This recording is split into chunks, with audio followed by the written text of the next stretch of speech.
আসসালামু আলাইকুম ভিউয়ার্স, আজকে দেখাবো কোনটাতে কতটুক রাং ইউজ করতে হবে,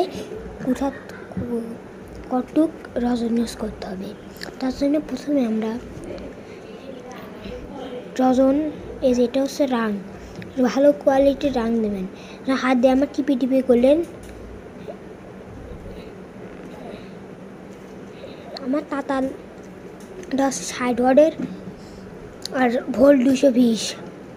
তো এই ধরনের তাতারগুলোর জন্য এই রাংটি কিন্তু একেবারেই সঠিক। এই রাংটির দাম 90 থেকে 100 টাকা দাম।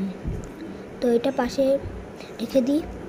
রজন এই টাইপের রজনগুলোই ইউজ করতে হবে। এটা হচ্ছে বাষ্মকার রজন। এটা দিয়ে আপনি এটা করতে পারবেন। এটা বাষ্পকার রজন, এটা দিয়ে কালো হতে দেয় না। তার জন্য এই রজনটাই ঠিক। আর রাং আর রজন দুইটাতে সাবধানে কাজ করতে হবে। তো আজকে ভিডিওটি টাটা।